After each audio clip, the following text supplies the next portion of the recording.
RabbiKatz, can you? It's Rabbi Graber. Hi. I'm Hi, in the how are corner. you? Hey. Okay. All right. So first of all, we want to say thank you for taking time out of your schedule to Skype with us this evening. And I think No, what I want to just mention I'm hoping that my son will not interrupt us, but he's not home from school yet, so he may take 2 minutes out of my time. And I forgive me, but I'm home now at the office.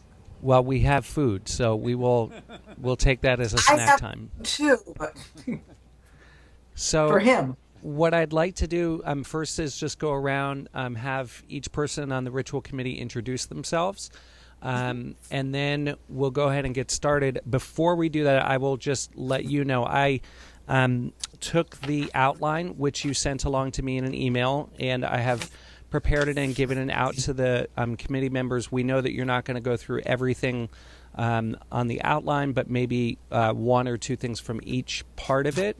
And Exactly. we are prepared for you to give us a guided tour for 20 to 30 minutes, and then that will leave us with plenty of time, 45 minutes or so, for questions and curiosities, for our own curiosities. So let me begin. I'm going to hand the microphone over to David Rubin, who you can't totally see, but we'll pivot the camera around. And you can just introduce yourself. Hi, I'm David Rubin. Hi. You can say a little bit more of what you do in terms of ritual, if you have a particular role on the ritual. In addition to being on the ritual committee, I'm one of the lay cantors in the congregation, as well as one of the Gabbayim. Hi, I'm Randy Smith. I coordinate the Haftorah readers and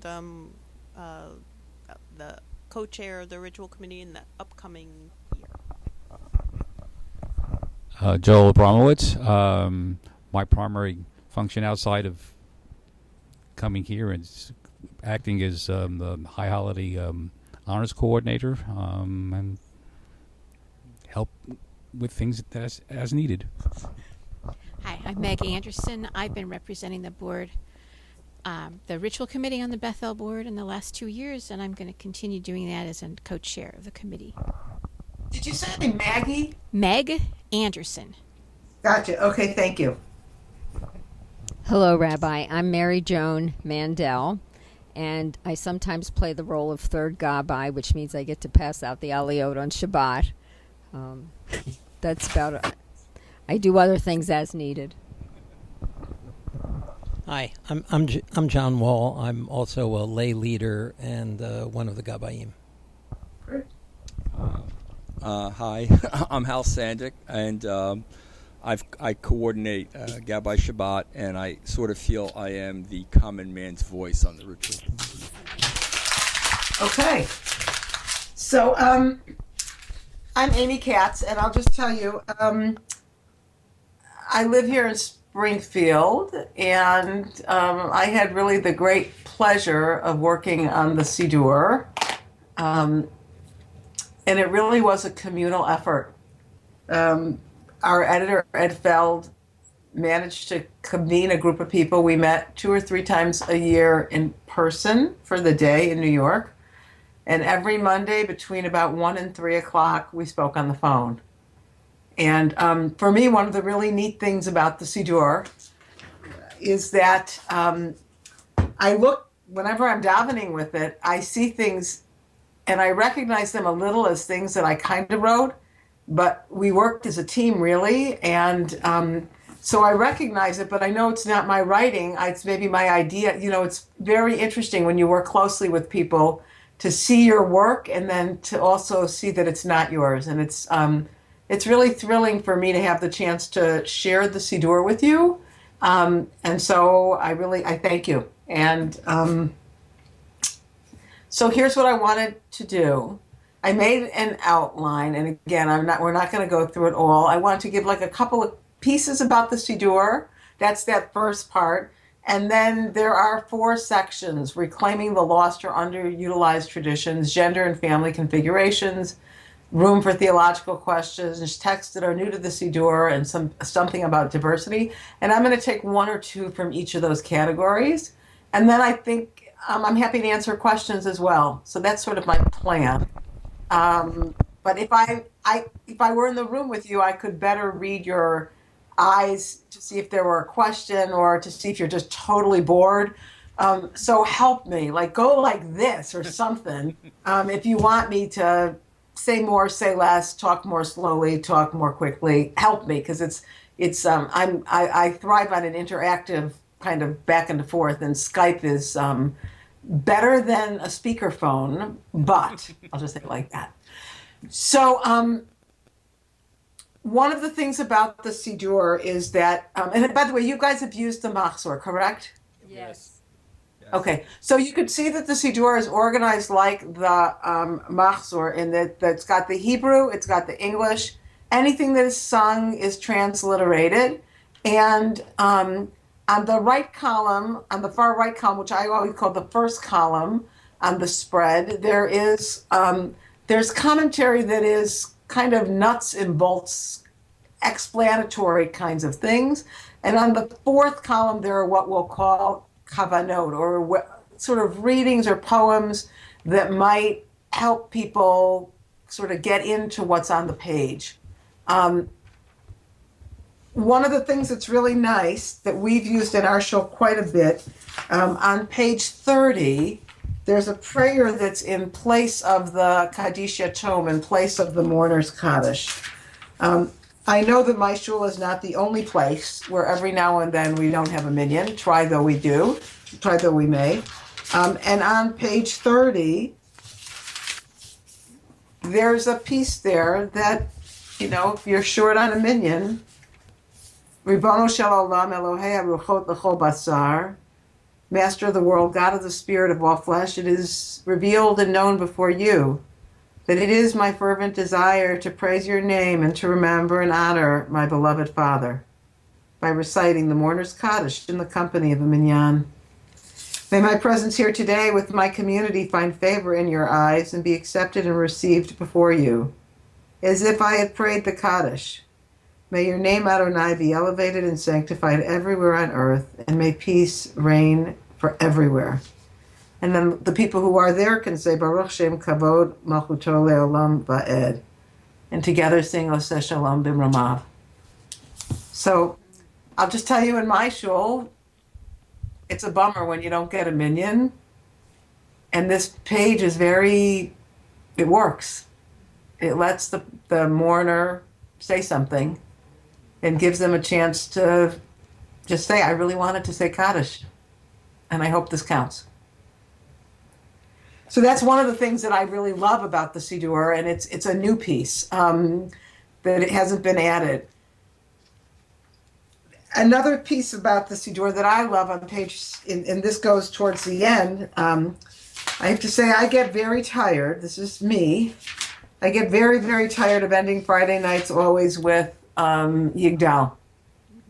I should tell you, in my show we have a cantor, and the cantor is she's 3/4 time, and when she's there I can count on her to do other tunes. But when she's not, I know Yigdal Elohim. In any case, we've taken, when she's not there, to be doing Hachama Mirosh on page 60. It happens to be a poem I learned in grammar school. We've been doing it for a couple months now, or actually a little longer probably. The congregation just is learning it. And the words are beautiful, and it's just nice to vary so that we're not always doing Yigdal. In the similar vein, and I'm not going to turn to these pages, but there are psalms for the festival. So, when Chag this year, second day Pesach is on a Sunday. Instead of doing the psalm for Sunday during the morning prayers, we've chosen a psalm that has the themes of Passover. And for Shavuot, there's a psalm for the themes of Shavuot. And so we did that both in terms of in the Musaf Amidah and in Birchot HaShachar, and actually also in Yizkor, so that the experience will feel different. So it's not, Yizkor is going to feel different if it's said on Passover, if it's said on Shavuot, if it's said on Sukkot, because of the readings. The early morning service could feel different, and the Musaf Amidah could feel different. And this was all really sort of ways in which I think the Siddur is just different than any other Siddurim. If I were to label my talk for you, it would be Manishana HaSiddur Hazeh Mikol HaSiddurim, right? And these things are really, I think, really just genuinely different. So then there are, and there are resources found within the Siddur as well, like there's Pirkei Avot with a commentary by Rabbi Gordon Tucker and Tamara Applebaum. I will be honest with you, I had nothing to do with their getting in. Rabbi Tucker and Rabbi Applebaum wrote them. The Tuesday after Pesach, I'm going to start studying them in Chavruta, so I will be able to tell you more about them. But I'll say it's not all of Pirkei Avot, it's excerpts. And Rabbi Tucker is a leading thinker of conservative Judaism, a pulpit rabbi himself. And Tamar Elad Applebaum is a Masorti rabbi in Jerusalem. And they both have, I think, their pulse on the American Jewish scene. So the commentary is going to look different than another kind of commentary. It's really going to relate to us in our generation. So those are sort of things that are just different about the Siddur. Who knows? You know, I'm dying to hear what you're going to say about Rabbi Tucker, though. He was my no, dean. we won't disappoint you. Oh, I bet not. Well, he was the dean of the Rabbinical School of Jewish Theological Seminary, and he also translated Torah Min HaShamayim Be'esbaklaria Shel HaDorot, which is Torah. I think it's the title of the Hebrew translation is Heavenly Torah. It means literally Torah from the heavens reflected through the aspaklaria, through the lens of the generations.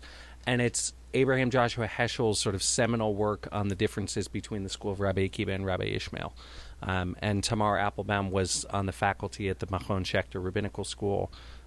She was involved in the writing of the Siddur, the Masorti Siddur, and they're both amazing and wonderful, and just as a learning experience, want you to know who they are. So go ahead. Thank you. Oh, good. I'm glad. Okay.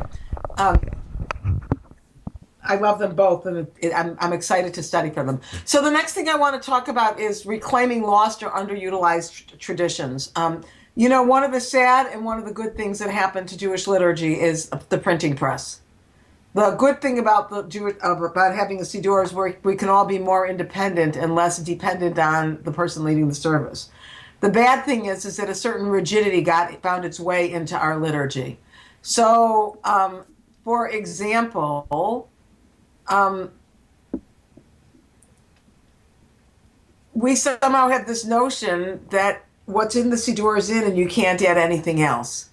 So, to my mind, one of the really interesting pieces is what I'm going to say, what things that could be added to the Siddur that we hadn't thought about putting there.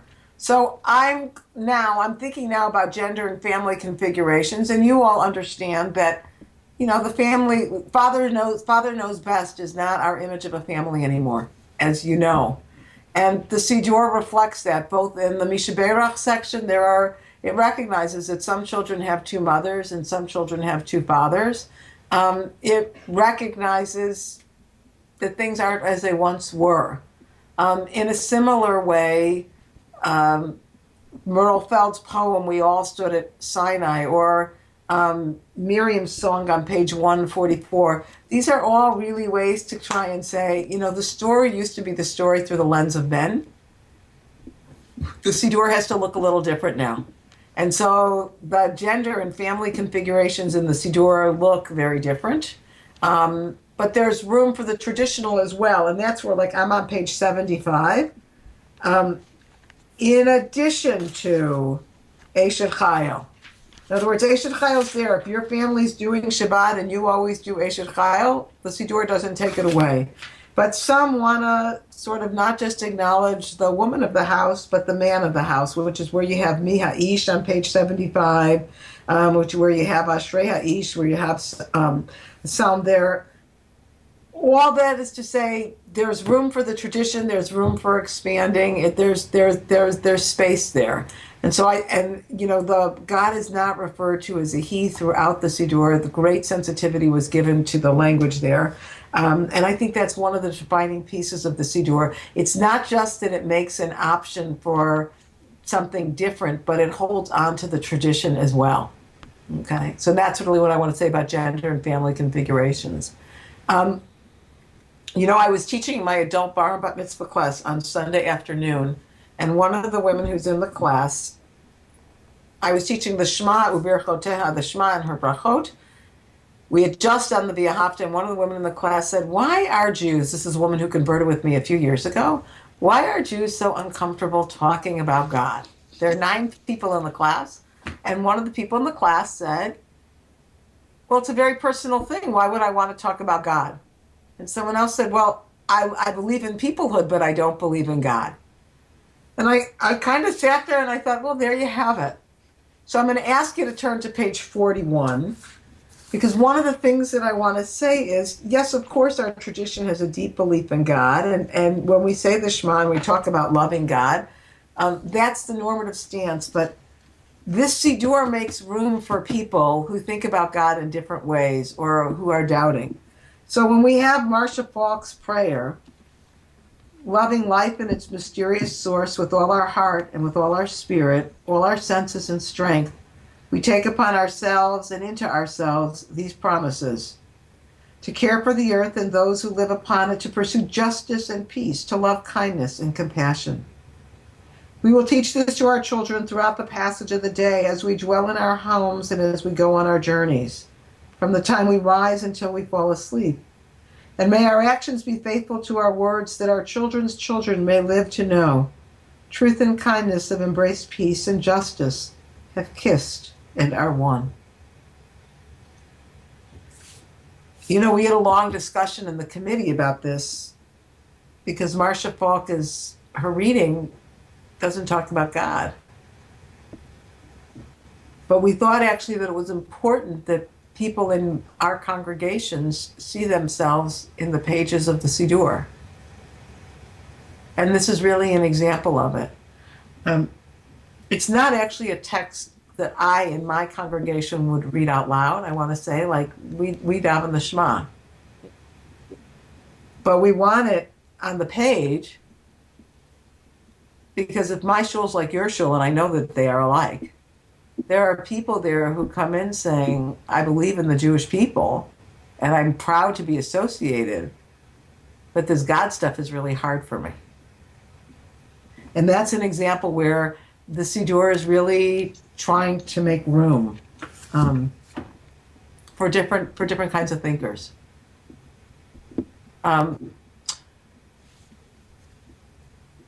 So then there are texts that are new to the Siddur. And the truth is, these overlap a little. Like, we all stood at Sinai. We all stood together. That's new to the Siddur. It's never been in the Siddur. It's a modern poem written by Merle Feld. So there are morning study texts. One of the things I like very much on page 64 is there's mystical interpretations for the counting the Omer. We felt like very often in our conservative shuls, counting the Omer has gotten to, okay, yesterday was 22, today's 23, Baruch atah, al svirata Omer, hayom yom, it's over. And so part of what we wanted to do, and this is again, the Siddur pulls from the tradition, and it didn't create this out of thin air, but pulled from this tradition, this idea that there is a midah, that there is a quality that can be associated with each week and can make way for wonderful study. And so you could look, if you wanted to make the Siddur lighter, you could say, are you kidding me? You guys went from page 63 to 70, all for Svirata Omer? But we felt that there was what from our tradition that could be mined, that could be made to feel very relevant and meaningful to people. Similarly, in this new Siddur, there are prayers for those who serve the community. There's a prayer for the renewal of creation. And again, I referenced the Yizkor readings for each holiday. So I want to talk about the prayer for the renewal of creation. So turn to page 177. So obviously the prayer for those who serve the community is for you guys. Let's be very clear about it. the prayer for the renewal of creation. I actually don't know your congregation's stance on what you allow non-Jews to do or not to do in the service. That's next meeting. So I don't know whether I should say what I'm gonna. Well, It's you fine. should Just say it. We're all Just good. say it. We're all good. Okay, in our shul, we allow non-Jews to say the prayer for our country, the prayer for Israel, the prayer for peace. We allow the non-Jewish parent on the bima when the Jewish parent is taking an aliyah, and when the parents are saying something to their child on the bar or bat mitzvah, the two parents stand there together, and sometimes it's the non-Jewish parent who offers a prayer and not the Jewish parent. And if there's a couple that's getting married, even if it's an interfaith marriage, we invite them to have an ufrup at the shul, and the Jewish partner takes an aliyah, and we try and say we want to be there for you as you go on your way, and be as welcoming as possible. So along those lines, I must say to you, the prayer for the renewal of creation had two purposes in my mind. One is sometimes you need another honor for someone who's not Jewish. The second is we all spend time thinking about the environment. Rabbi Danny Evans wrote this prayer, and I have to say, finding a tone that wasn't preachy, that wasn't, going to go out of date tomorrow because it, reflected the latest PC whatever about the environment. This, I don't know how many drafts this took. It was easily 12 or 15. I mean, it was a lot of drafts. But I love the message. And, imagine the Shabbat after, God forbid, the next natural crisis. Who knows what it'll be, but there's going to unfortunately be something. Master of the universe, in whose hands is the breath of all life and the soul of every person, grant us the gift of Shabbat, a day of rest from all our labors. With all of our senses, may we perceive the glory of your works. Fill us with your goodness, that we may attest to your great deeds. Strengthen us to become your faithful partners, preserving the world for the sake of future generations. Adonai, our God and God of our ancestors, may it be your will to renew your blessing of the world in our day, as you have done from the beginning of time. Right? Like I just love it. I think it's a beautiful prayer. In my shul, we would not add that to the prayer for our country, prayer for we're not going to do it every Shabbat because we don't want the services to get longer. I'm very but part of what we want to say is you don't have to do all of these all the time. And by the way, just having it on the page, even when you skip it, you'll notice for the Torah service for the festivals, we didn't include the prayer for our country and the prayer for Israel because we think you should skip them that day because there's so much other davening that needs to be done. We want you to have lunch at a reasonable hour. So that's an example. Again, it's new to the Siddur, and again, I referenced the Yizkor prayers. So there are more things that are new as you look through, and of course, everything in column 1 and column 4 are new. But there's some stuff that's in the middle two columns, which meant, which could literally be included in the davening itself. So the last part of this that I wanted to say is, this Siddur reflects geographical and cultural diversity. There is contemporary Israeli poetry throughout the Siddur. There's contemporary American poetry. One of my most favorite. I just love it. It's my Shabbat text. Not every week, but very often we do this with the congregation. It's on page 13, called Letting Go by Marge Piercy.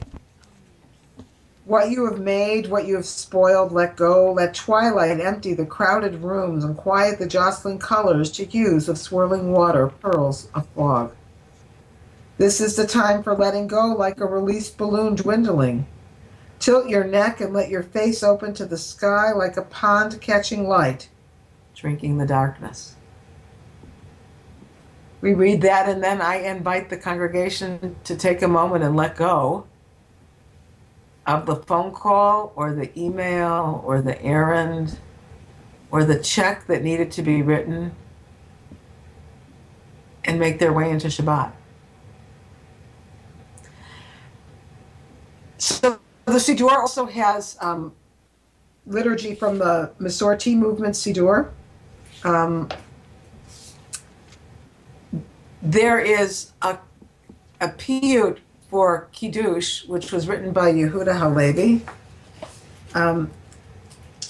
That's on page 55, and I'll say I have a pretty not so great voice. But I will tell you that our cantor often sings this to Erev Shel Shoshanim. And then she goes right into Kiddush, and it's actually quite lovely. And when she's not there, sometimes I just read it. And again, it just adds it, and I don't do the same thing all the time. And one of the other ways that this Siddur, I think, really reflects geographical and cultural diversity is for Kiddush, which is on page 76. It gives you permission. Some say it's standing, some say it's sitting. There's a Ladino Ein Kelel Heinu. There's a piyut for Havdalah. There's Sephardic Tal and Geshem. The matriarchs are included. It just recognizes that not all Jewish liturgy came from Poland or Russia. It's very robust in the choices that are offered. And that I would say, I think that's what this Siddur is about. I started by saying I think this topic is Manishena HaSiddur Hazeh. And the reason I think it is, on the one hand, I think there are great moments for sort of inspiration that are new, that have not been found. Ed Feld, the editor of the Siddur, is an extraordinary scholar. And so the Siddur includes prayers that were lost, that were part of the Eretz Yisrael practice 2,000 years ago, that were found in the Geniza, that lots of people have never heard of. And so there is scholarship. There's in the Siddur is an integration of scholarship on the one hand, opportunities for real expression of what's in your heart and what's in your soul, all the while being accessible to many of our congregants who don't read Hebrew and who need the English. And so the English is both true to the Hebrew and accessible. And so in many ways, I think of this Siddur as the Siddur that will speak to the traditional 21st century community that is at once traditional and in another way not as able to engage with the Siddur. And so it both breaks down barriers and pulls together. Do you have questions? Forgive me for talking for hours straight. No. That was perfect. I think that was a perfect overview for all of us, and thank you. Thank you for getting us started that way. So I can't. This is not a shy group.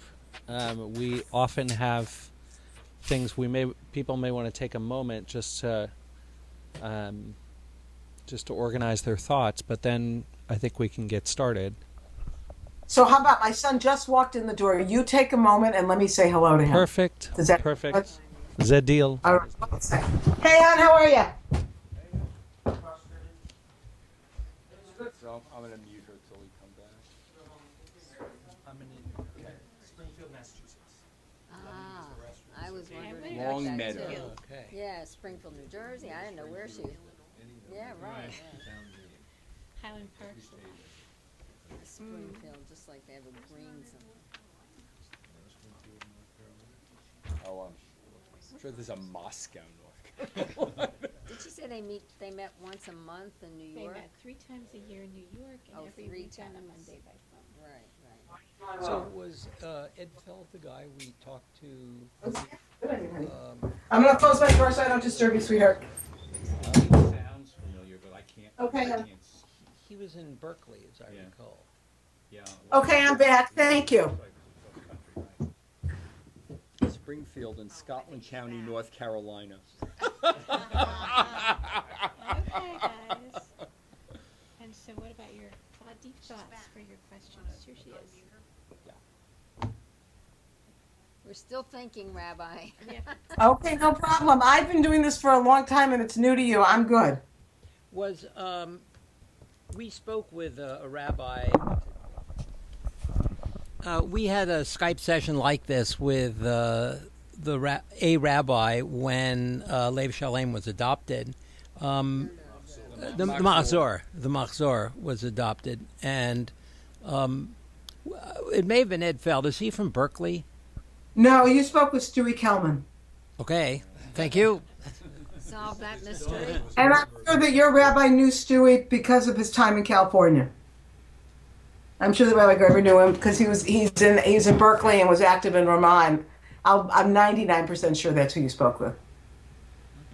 Rabbi Feld's daughter was a member of this congregation for a couple of years while she was living in North Carolina.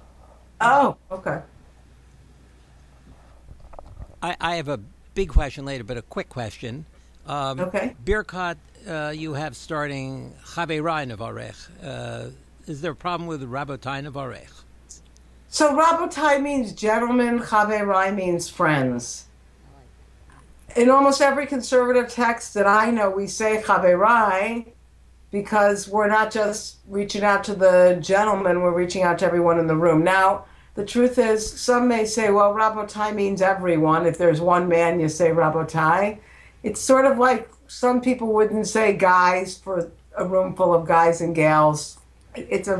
Some are really offended by it, actually.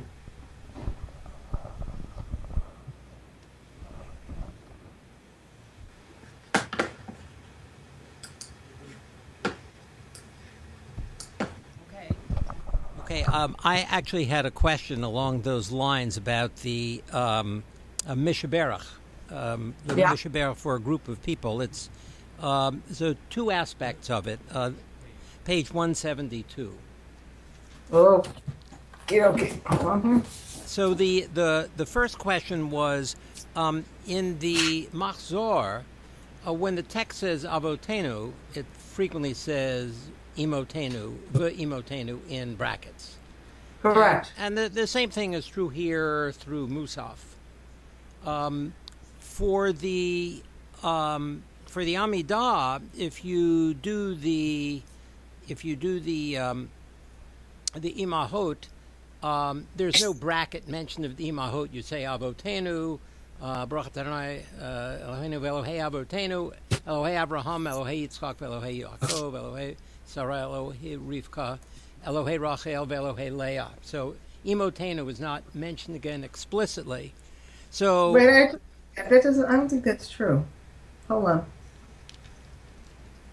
Yeah, so it just turned to. No, you're wrong. Forgive me. On page 193, if the matriarchs are included, it says Elohei v'Elohei Avotenu, and in brackets Ve'imotenu. In brackets, that's right. But down here in the Mishaberach on page 172, Ve'imotenu is not in brackets.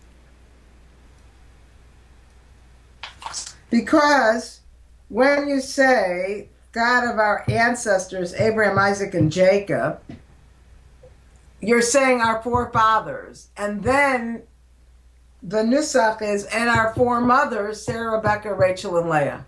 So there, the way it's been formulated, it's in the Amida, Avotenu could stand for Abraham, Isaac, and Jacob, Sarah, Rebecca, Rachel, and Leah, because it's understood as the matriarchs. But here, the formulation was always Avotenu, and then Imotenu, and the Imotenu are mentioned separately. Sarah, Rebecca, Rachel, and Leah. I mean, I don't understand it. I mean, it's your book, but the English translation is ancestors. It's actually yours, not mine. But Rabbi, so let me see if I can. Let me see if I can jump in.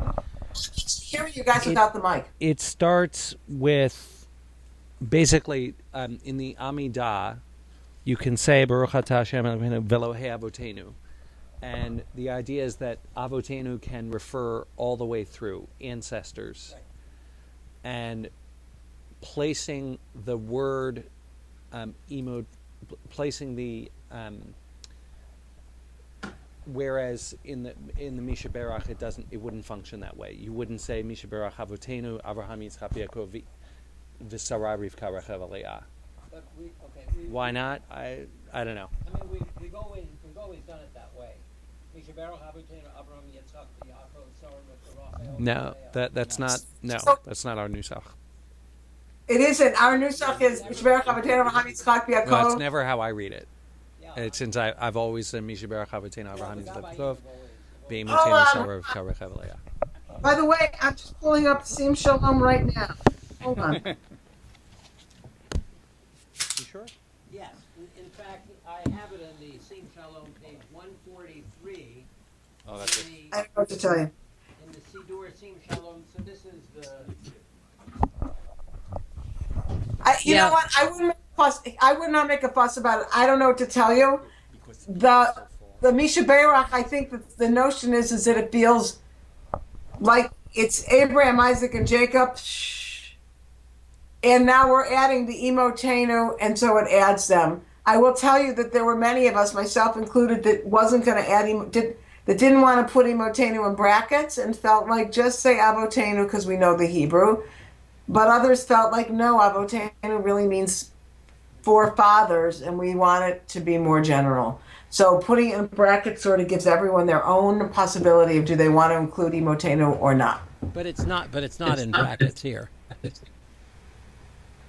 I'm just mentioning it. The current Sim Shalom has Mishaberach Avotenu, Abraham, Yitzchak, V'Yaakov, Sarah, Rivka, Rachel, Leah. Okay. Anyway, I've said enough about that. I have questions about later changes in the Mishaberach. Yeah. So Hu Yivarech. So we've had et kol hapruim asher alu hayom. So that was changed to Yivarech et kol ele alu hayom. So you had some reason for changing it, but then lichvod v'lichvod haTorah v'lichvod haShabbat, and it was before lichvod hamakom lichvod haTorah v'lichvod haShabbat, and then Hakadosh Baruch Hu Yivarecho Tam v'yet mishbachot Tam. So that was changed to Yishmor Otam. So obviously you had something in mind by making changes for this. So to be perfectly honest with you, I think the notion was to try and make it a little bit more eloquent in the Hebrew. And so I think asking God to guard over was understood to be more elegant and more correct to say L'chvod hamakom v'l'chvod haTorah v'l'chvod haShabbat. I mean, I think these were like, I don't think they were major philosophical changes. I think the changes here were really sort of more refining the Hebrew. I wasn't complaining. I was inquiring. No. I understand completely what you're saying. It's the same thing. I mean, just because it was printed one way once didn't mean that it had to be like this. Was the kind of change that, to be honest with you, never went to the law committee. It wasn't a grave change as more as maybe an aesthetic one. Some were really philosophical and deep. This one I think was much more aesthetic and considered refining the Hebrew. Okay. Well, we just noticed that. I mean, if you're a Gabbai, it say this every week. So. I say the Sheberach every week for the congregation. So you've changed you've been able to change to the new one. We changed to the new Siddur, and sometimes I know it so well I have to remind myself to read the page. John, I want to give you special dispensation. If you want to continue using the old Mishaberach, it's also okay. Well, as I go on auto drive, and well, I do too. Don't think you're the only one. I want to sound like Mr. Rabinowitz of my youth. I was curious about something that I think I heard you say before when you were talking about the prayer for the renewal of creation on page 177. And you cited that as something additional that a non-Jew could lead. And we've been having this discussion, and we will continue to have the discussion more in depth at our next meeting. But that particular prayer ends, Adonai, our God and God of our ancestors, may it be your will, ... How do you have a non-Jew say that? So this is my feeling about it. Many, many years ago, during one of the bad intifadas in Israel, I used to live in Kansas City before I moved to Springfield, And I was at a program which we called The Gathering, which was Jews and Christians who came together to pray for the peace of Jerusalem. And I was in a Southern Baptist church, and my very dear friend, Pastor Paul Brooks, was welcoming everybody. And he said, you know, this feels to me like a great family reunion. I'm so glad that we cousins have finally gotten together. And at first when he said it, I was like, what are you, crazy? And then he said, because you see, we also are the descendants of Abraham, Isaac, and Jacob. And so when he said that, it sort of reminded me, oh, you know, the way I read that Torah, it's all mine and nobody else's. But I think one way that you could do it, and this depends upon your congregation. Let me be very clear. Just like there are some congregations that wouldn't want a non-Jew to pray for the state of Israel, I want those non-Jews to pray for our state, because if we only have Jews praying for the state of Israel, there just aren't enough people praying for the state of Israel. But I would make the argument that I would have a non-Jew say the God of our ancestors in English to remind us all that we're actually cousins of those Christian and Muslims out there. So that's why how and why I would do it. But that's very much particular to me and my shul, and God forbid I should impose my rabbinate on your congregation. Thank you.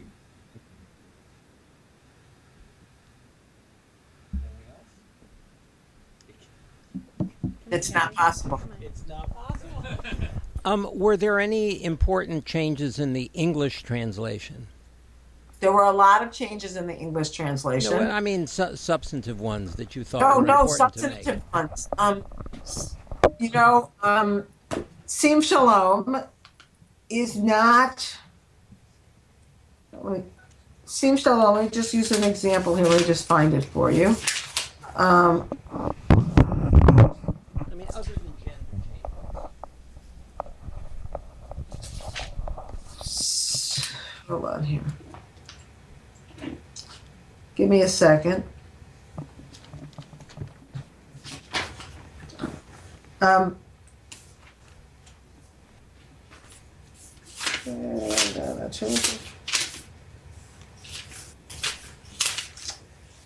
Sim Shalom, in many ways, kind of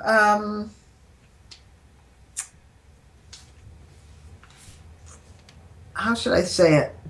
Sometimes kind of left things a little cleaner, and the English kind of cleaned up the ideas a little bit.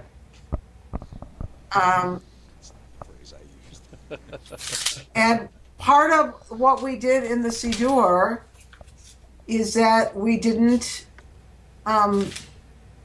really clean it up. So I'll point you to where it is in the Siddur. Give me 1 second here to do it. Shopping for Shabbat.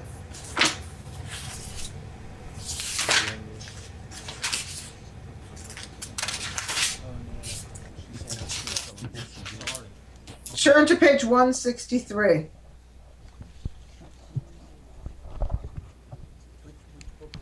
The new Siddur, page 163. Correct. So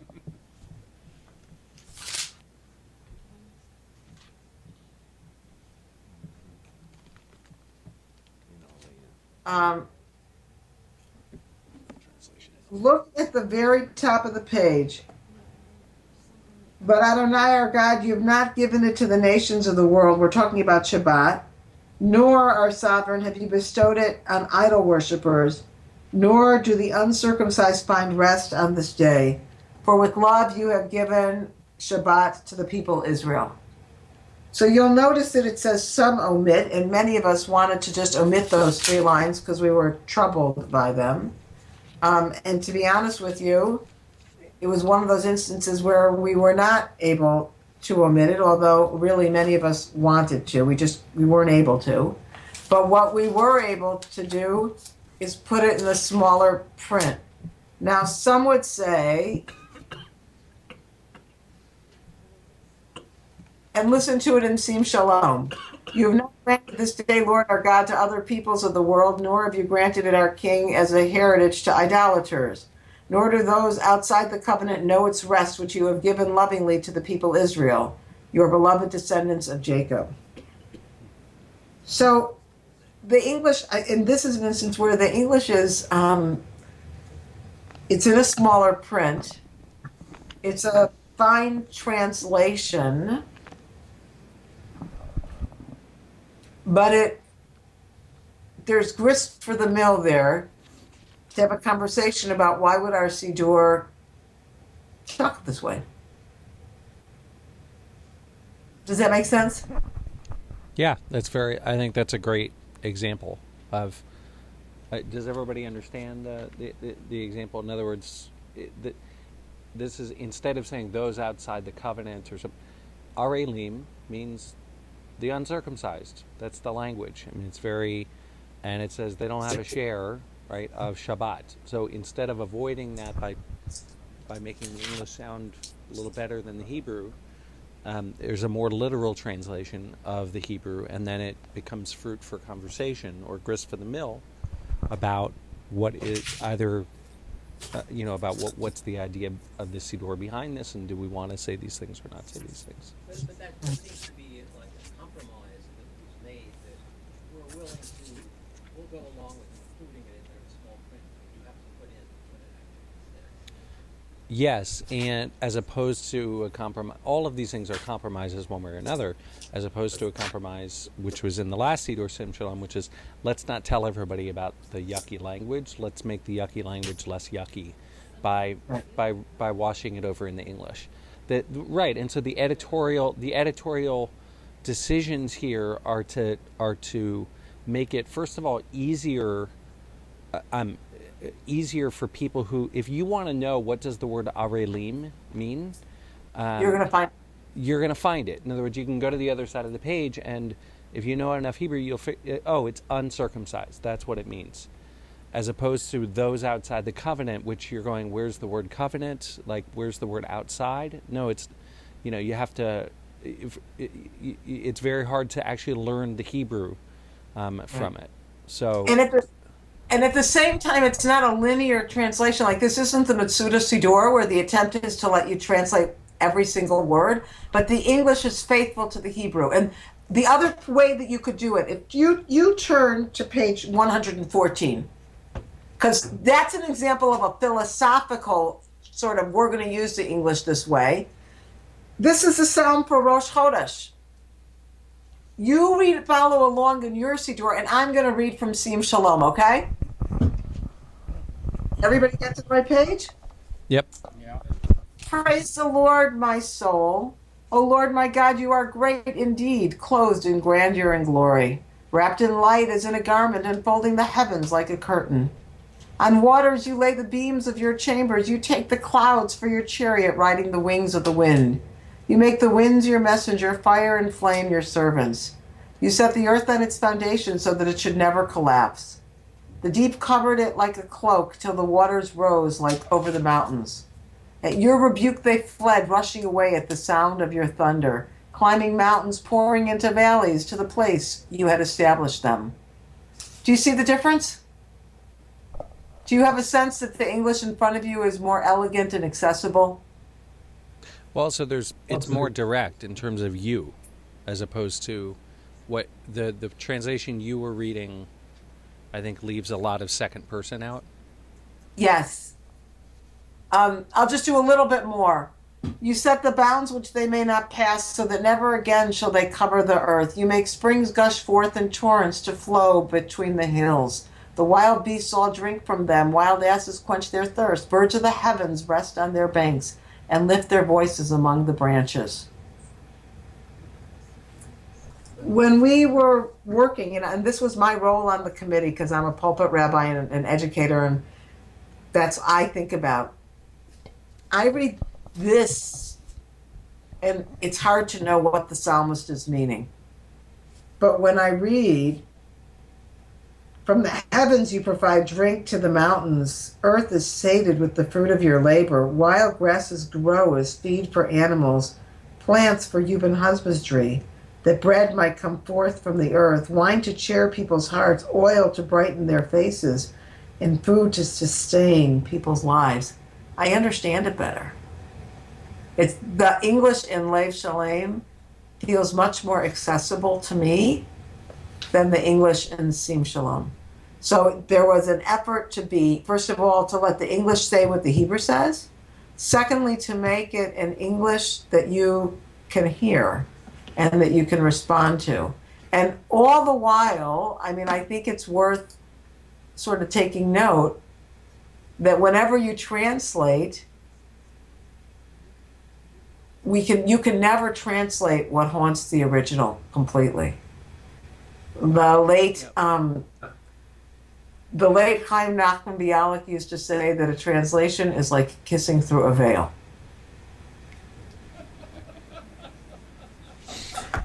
So let me take us in a different direction. I just wanted to know, Hold on. just following up on that theme, maybe the one to look back on is not the Sim Shalom, but the Silverman. And I remember noticing as a young man that the Silverman translations for standard prayers bore no relationship to the Hebrew, bore very little. So is this just a general trend in all this, that even though it's kissing through a veil, there was a commitment to try and translate as accurately as you could? So starting with Mordechai Kaplan, there was a desire, and Kaplan was just changed the liturgy very comfortable, Kaplan changed the liturgy a lot because he was. So now I would say we want to wrestle with the text, and because there's place for commentary, go back to the uncircumcised in Shabbat. If you read the commentary on column 1 of the page, there's a commentary to help you wrestle with the idea. But let's not think that we can pull a fast one on those Jews in the pews. Let's let them struggle like we struggle. Well, and by the way, one reason for that is because of the state of Israel and the reemergence of modern Hebrew. In other words, you have a lot more people in the pews who actually are understanding the Hebrew than used to, and therefore, are calling you, or sort of going, what is this? And there's, I will tell you, when I went to Israel and I wanted to start learning Hebrew and really understanding the prayers, I couldn't use the conservative movement Siddur. I couldn't, because it was useless. And I used the Art Scroll, which is sort of hyper literal, but I could really, when I needed to know what a shorish meant, what a verb root meant, I could just go to the Art Scroll Siddur and look at the translation, and it was very clear that they were giving you a literal translation of that shorish, right, of that verb root. That, by the way, it meant that a lot of the translations you're reading them and you go, I have no idea what this means, but I know that that's a literal translation of what the Hebrew says. Rabbi Katz, is your congregation using this now? We are. We are. We dedicated it in the middle of March. This Shabbat, the grandchild of Rappaport, who gave the money for Sim Shalom, is becoming bat mitzvah. So we've been using Lev Shalem in the chapel, and I really wanted to wait until after Alana's bat mitzvah before we make the transition in the sanctuary. It felt like the right thing to do for the family. Okay. So you may not be able to tell us too much in terms of from the Shabbat main sanctuary, but I'm just sort of curious, what hasn't worked, or what were very different than you expected? Because I think, we're trying to find a lot out this by taking it out and pressing it up against the glass, and but until you get a test run with several hundred people over several hundred, over a Shabbat or a festival year, you're really not going to know. You're a little bit farther along than we are. I'm just curious what you can let us know. So first of all, we put in a lot of stuff for Psukei de Zimra and the early part of the service. And I have to say to you, I could have told you that this wasn't going to work then. Like, people don't come to services earlier because there's some good poems. Um, so, so honestly, like from 9:30 until 10:15, my service is exactly the same as it was using Sim Shalom.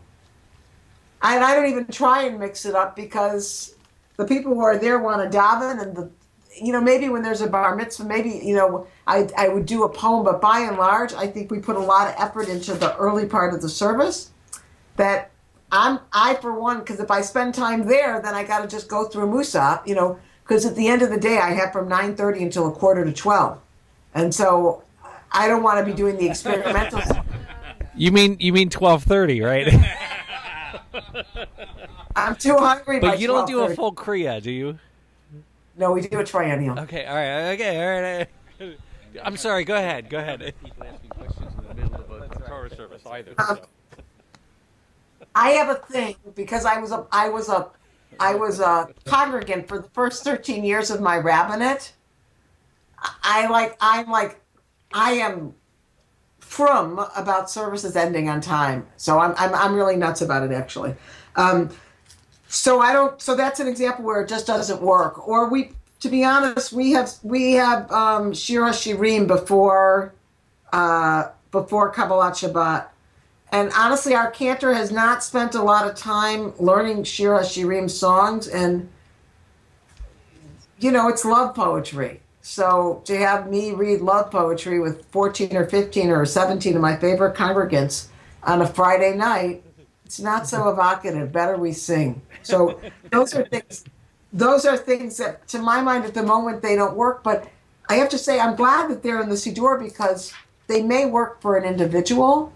So we had an Ufruk this last Shabbat. This is actually a nice example. We had an Ufruk this last Shabbat, and there's beautiful language for the Mishaberach on page 443. And I thought, oh, good, I'm going to read it. So most of the time for me, when I'm doing a Mishaberach, I say Mishaberach Avotenu Avraham Yitzchak, or actually the cantor does it in Hebrew. And I say, may the God of Abraham, Isaac, and Jacob, Sarah, Rebecca, Rachel, and Leah, bless our bride, Rebecca, and our groom, Zachary. And then I don't usually read the text. Frankly, I usually say, who has come to Shul on this Shabbat in honor of their upcoming marriage. We pray, dear God, that you will bless, and I make it up, right? Like, and I never say the same thing twice. This past Shabbat, I thought, oh, I've got such a beautiful text. I mean, we spent so much time writing it. So I said, as they stand together before and I read the bottom, and I read the alternative. And afterwards, I thought, you know what? It wasn't so nice. I mean, it wasn't the end of the world, but it's actually nicer when I spontaneously say what I'm feeling and thinking to that couple and not turn to page 443.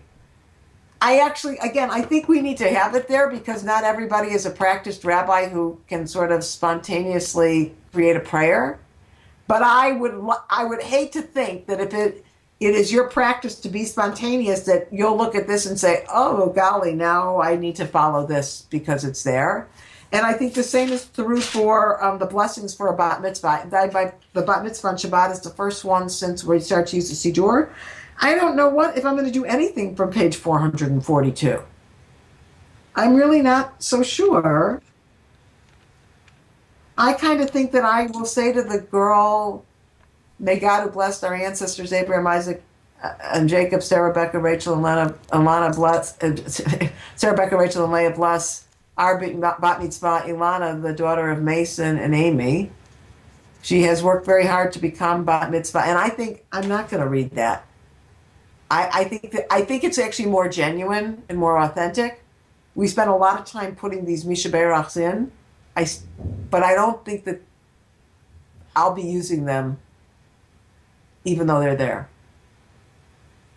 Yeah, that's very. I mean, it's very helpful, and I think there is a Torah shebichtav and a Torah sheba'al peh. There's a written Torah and an oral Torah, and there's the interplay. And I think that the presence of these in the Siddur also, I think it makes an important statement, and I think it, for people who are not comfortable, it gives a text to use, but it shouldn't replace a certain spontaneity. Is there anything that's worked like really, really well? I mean, you mentioned a couple poems that you really like, but like, I'm rather than necessarily what? Go to page 169. 169. Okay. Love this page.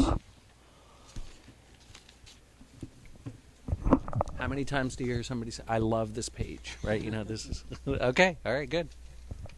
Right after we sing, the ark is open, and I've used this page at the beginning of the Torah service and at the end.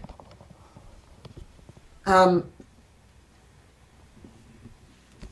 last, and the way I use it, sometimes I just read this prayer for the day of rest, but sometimes what I say is, as we stand here before the open ark, we're each in a different place. I invite you to take a moment and offer a prayer of your own. Some of us are so full of joy or so full of gratitude. And others, of course, come to shul this Shabbat morning with a heavy heart. But we all love the Torah, and we're here together as a community. And so we stand alone together to offer our prayers. And I have to believe that somebody says a prayer when sad, or if they don't say it, if they don't read it, they say it in their heart, like, I'm so sad. This was such a hard week for me. That biopsy is still not resolved. I mean, but I feel like this page gives people some language on the one hand, and it gives an opportunity for me to say, praying doesn't just mean singing Bebe Anaraches, although I love to do that with the Kahal. It also means all these different pieces. Thank you. Are there other questions? Try and think. I want to encourage you. Our task is to try and think about what are other questions that the community is going to have. That as people go, whoa, this, we gotta. What I was saying to the group, that this is the high holidays are an important liturgical moment, but they're 3 days a year, and the change of the Machzor is not going to affect the community in the way that the change to the Siddur will. This has the potential to really change the architecture of. In some ways it'll be the same. I think I agree. Psukei de Zimra is going to be what it's going to be. For the people who are there, they want to do what they want to do. But there are other things that that may be very different. Does anybody notice it? Mary Jo? This is just a comment, Rabbi. I, for many years, have been bringing my own Siddur to synagogue, and it's the newer edition of Siddur Sim Shalem that's just for Shabbat and festivals. And when I was trying to use Lev Shalem, I'm not a terrific Hebrew reader. I always have to pore over text if I'm going to read Torah or sing a Haftorah or whatever. The prayer ends in my old book in one spot, and then you've taken the last sentence and made it the first sentence of the new prayer. So I had to have a hard time finding my place. Can you give me an example? I don't know. This is one place, but I don't know where it is in the. So what page are you on? I have to find out. I know it's here, but I'm just saying. No, what page are you on in Sim Shalom? Well, but this is 105, but this is the new. It's the Slim Shalom. The Slim Shalom. Okay, hold on. I have it right here. Give me a sec. Because I remember I found it at the bottom of some page. I'm in my office. Shockingly, I have more than one Siddur. Not shocking at all.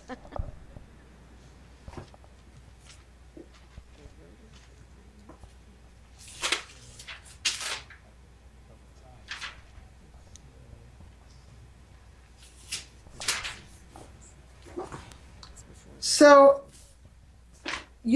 I think we did lay things out a little differently.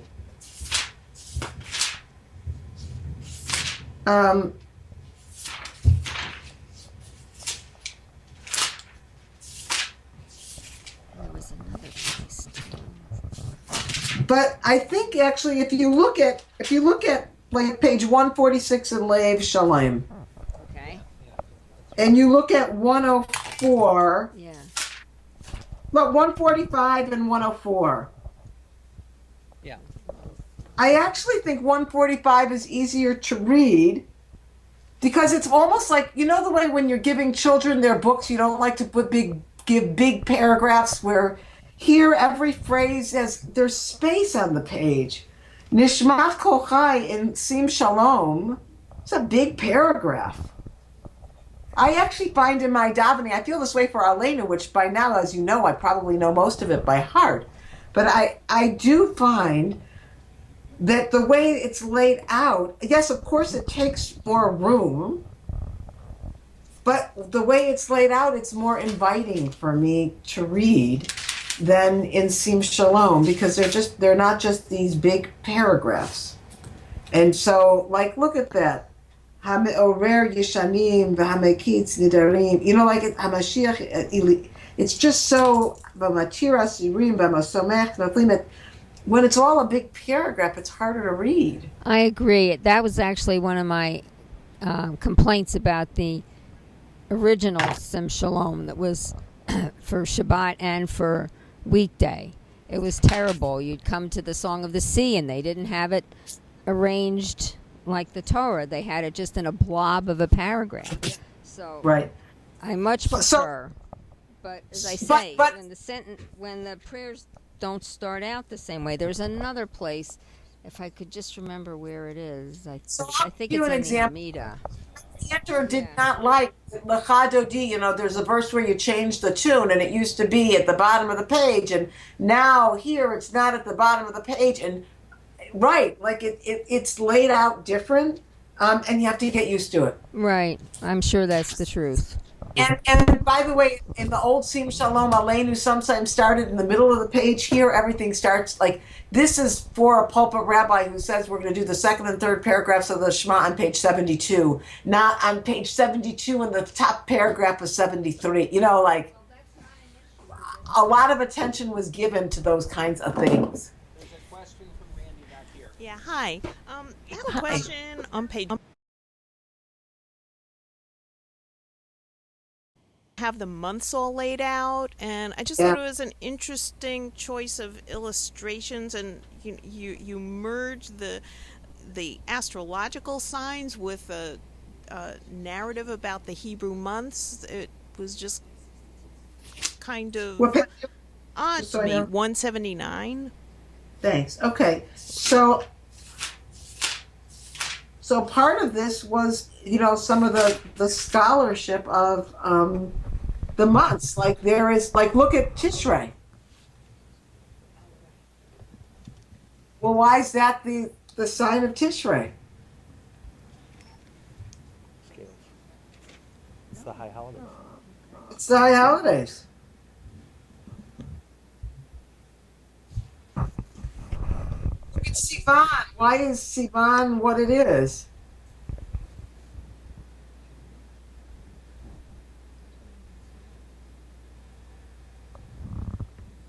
What does that look like to you?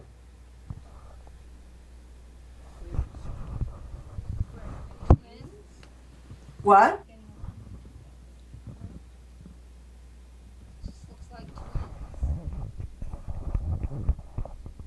I thought these were just the signs of the zodiac. Yeah. I can't hear you. I just thought these were signs of the zodiac. Yes, but sometimes the signs of the zodiac are actually related to the themes of the Hebrew months. Right. But I think that's been traditionally true for Yes. hundreds of years. Right. So one part about this was just to not have a page where it was all words, right? Because there's a lot of token here. No, I'm agreeing. The illustrations that the correspondence between the Hebrew months and the signs of the zodiac is there, and putting the illustrations on the page highlights that. Yes. Okay. Is that And not as what? and, Wait. So tell us, why do twins relate to Sivan? So I think the goat in Nissan goes right. No. I think that goes a lot farther. And you're right. The lamb and Nissan. Some of these make more sense than others. Certainly, the scorpion for Cheshvan, because it's called Mar Cheshvan, makes sense. Oh. Some of them go better. Some of them are more accessible than others. Where? Oh no! David found a typo. Oh no, where? Bottom of page 179. He is our proofreader. At the end of the paragraph on Adar, the last sentence, it normally consists, and it should be consists. It is consists. No, it's in ours. It's CONSISTES. That's so weird. In mine, it's CONSISTS. Consists. Oh, it might have gotten fixed in a printing. No, but it's all one printing. That's weird. Wait, are you looking at the bottom at the last? The second. Radar. It normally. Oh, I see. Consists. Oh, your one consists ahead of me. So yeah, so we found a typo. Get that back to the committee. Okay. There'll be others. Oh well. You knew there would be, no matter how hard they tried. Yeah. So. Okay. I will tell you, because I wasn't involved in the graphic. I will shoot an email to Ed, both to tell him about the typo, and also I'll ask him if he has more information on the pictures, because I honestly, that was a discussion I didn't have much to do with. And I guess the reason I was asking the question really was because they just seemed like two very different things to me, and I wasn't quite sure why they were being brought together in this Siddur.